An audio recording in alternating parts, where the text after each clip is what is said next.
자, 이번에는 이제 우리가 초음속에 대해서 이제 다뤄보도록 하겠습니다.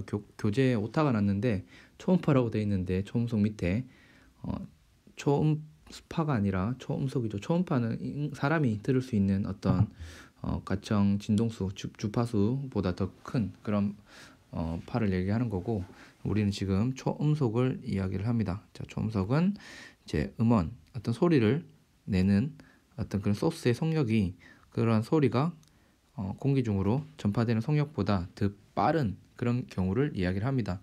그 경우에는 도플러 효과의 식이, 앞에서 공부한 도플러 효과의 식이 적용되지가 않죠. 그래서 이러한 초음속의 경우도 다루게 될 건데, 초음속으로 어떤 음원이 움직이게 되면 발생하는 게 충격파, 쇼크웨이브가 발생하게 되는데,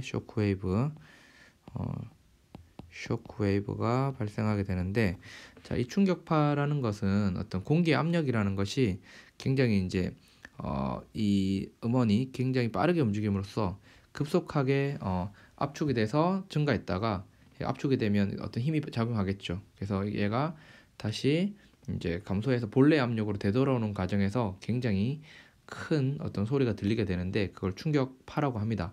그래서 이제 초음속을 다룰 때 충격파를 다루려면 우리가 몇 가지, 한두 가지 정도의 개념을 다루고, 이 충격파가 어느 시점에 생기는지에 대해서 한번 다뤄보도록 하겠습니다. 자, 그림을 먼저 보도록 하겠습니다. 자, 그림은 이제 어떤 초음속, 이제 충격파가 발생하는 어떤 초음속으로 움직이는 음원을 나타낼 때 전형적인 어떤 그림입니다. 자, 여기서 이제 출발한다고 했을 때 여기를 여기서부터 t초 동안 이제 어떤 그 음원은 이렇게 비행기로 생각합시다. 이렇게 쫙 이 정도까지의 거리를 가는 동안, 그 같은 시간 t 동안 뭐는, 이 파동은 vt 이만큼 가는 거예요. 자, 이만큼 가게 됩니다. 그죠? 그럼 지금 그림상으로 봤을 때 뭐가, vt가 뭐보다 더 커요?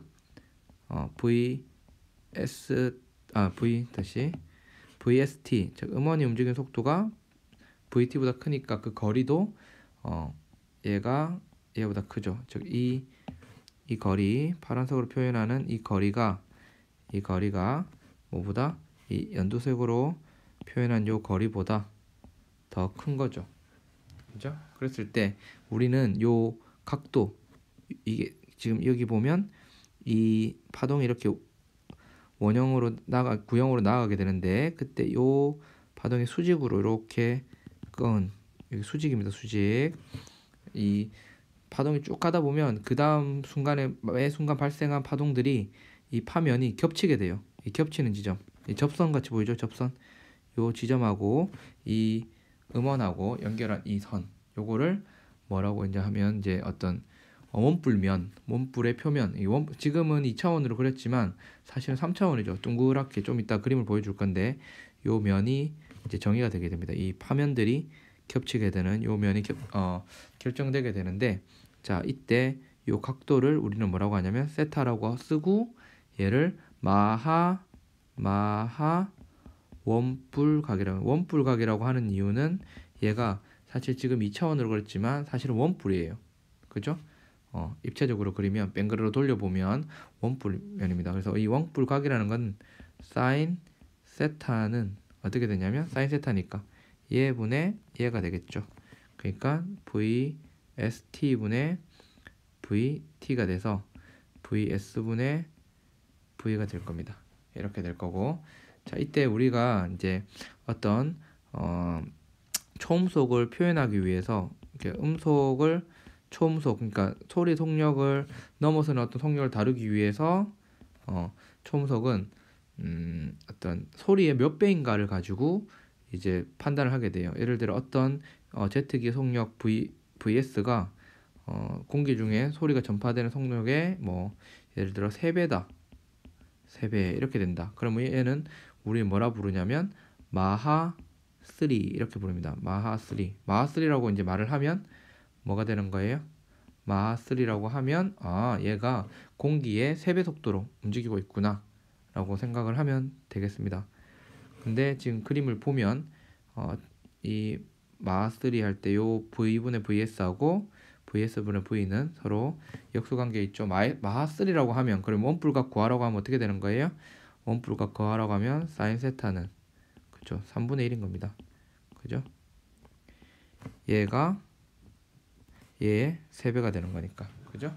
그래서 이런 식으로 발생하는데, 그럼 이 금방 얘기했던 원뿔각이라고 했고, 이 면, 요거는 지금 뺑그르 돌리면 원뿔면입니다. 원뿔면. 사실은 이렇게 콘처럼 생긴 거죠. 이렇게. 그죠? 이렇게. 이 각도를 마하 원뿔각이라고 하지만 사실 이렇게 면이죠. 이 면이 왜 중요하냐? 지금 이렇게 이 면이죠. 사실은 안쪽까지. 이 면인데, 이 면이 왜 중요하냐? 이 면상에서 뭐가 발생하냐면 충격파가 발생합니다. 충격파가. 자, 이걸 좀 가시적으로 잘 표현한 그림이 있어서 한번 보여드리겠습니다. 그림은 충격파가 발생하는 어떤 원뿔면을 그린 겁니다. 지금 보면 요 부분 있죠? 이 충격 원뿔면이 땅과 만나는 이 지점 있죠? 요 지점에서 지금 보면 요 지점들에서 어떤 뭐가 파란색으로 나타내면 이 지점들에서 충격파가 발생하고 있고, 이 면들 지금 뺑그르 돌아가는 지금 이 면들 있죠? 요 면들하고 이 면들 상에서 충격파가 지금 만나게 되는 겁니다. 이 범위 안에 있는 사람들은 충격파를 느끼게 되겠죠. 그러면 어느 부분은 이 앞에 있는 사람은, 자, 지금 그림을 보면 이 A라는 사람은 요 앞에 있을 거고, C라는 사람은 요 뒤에 있을 거고, C라는 사람은 뒤에 있을 것이고, A라는 사람은 앞에 있을 거예요. 그리고 B라는 사람은 이렇게 있을 겁니다. 자, 그러면 현재 C라는 사람은 이미 충격파가 지나갔고, A라는 사람은 아직 안 왔고, 충격파가 도달하지 않았고, B라는 사람은 도달했습니다. 그러면 자, 뭐 예를 들면 B라는 사람 머리 위에 비행기가 지나고 나서 충격파가 도달하는 시간은 얼마냐라고 물어보면 어떤 식으로 하면 돼요? 마치 이 충격파를 이 원뿔면을 끌고 오는 것처럼 쫙 끌고 오는 것처럼 보이니까, 자, 어떻게 하면 돼요? 자, 얘가 이만큼 와야 되죠. 여기까지 오면 이 B가 비로소 이제 이렇게 있다가 얘가 이렇게 지나가는 거잖아요. 그죠? 그럼 여기 있던 어떤 충격파가 B한테 도달하게 되겠죠. 그러면 자, 어떤 관계가 있는 거예요? 얘가 세타라면 이게 고도가 h예요. 그럼 예를 들어 B라는 사람 머리 위에 어떤 비행기가 지나고 난 이후에 언제 충격파가 도달하느냐라고 물어보면 어떻게 하면 돼요? 이 거리를 예를 들어 내가 D라고 합시다. 자, D. 그러면 이 D라는 건 어떻게 되는 거죠? D라는 것은 비행기의 어머니니까 VS T가 될 거고, 그죠? 이게 H일 겁니다. 고도가 만약에 주어졌다고 합시다. 고도가 주어졌을 때 고도가 달라지면 뭐 이것도 달라지겠죠. 원뿔면은 이제 사실은 뭐에 대해서 결정이 되는 거예요? VS에 의해서 결정이 되는 거니까 이제 고도가 달라지면 시간도 달라지게 될 겁니다. 이 원뿔면의 모양이 달라져서. 어쨌든 H가 주어지고 나서 이제 VS와 H가 주어졌다고 했을 때 이 B가 머리 위에 어떤 이 제트기가 지나고 난 다음에 몇 초 후에 이 충격파가 도달하겠느냐 이렇게 물어보면 어떻게 하면 될까요? 지금 보면 지금 우리가 알 수 있는 것은 탄젠트 세타가 vs t분의 뭐가 되는 거예요? h가 되는 거죠. 그럼 t라는 것은 vs 탄젠트 세타분의 h 뭐 이런 식으로 구할 수가 있겠죠. 그래서 지금 여러분들이 어떤 충격파가 도달하는 그런 문제는 어떤 그림을, 자, 얘가 이런 원뿔면을 쭉 끌고 오는 이 그림을 좀 잘 이해를 해두면 되겠습니다. 사람 머리 위에서 이런 원뿔면을 쭉 끌고 간다, 쭉 끌고 가고 있다. 이 그림에 익숙해지면 이 어떤 지면에 있는 어떤 사람이 이 충격파를 몇 초 후에 자기 머리 위로 지나갔을 때 몇 초 후에 이 충격파를 받아들이는지를 알 수가 있겠습니다.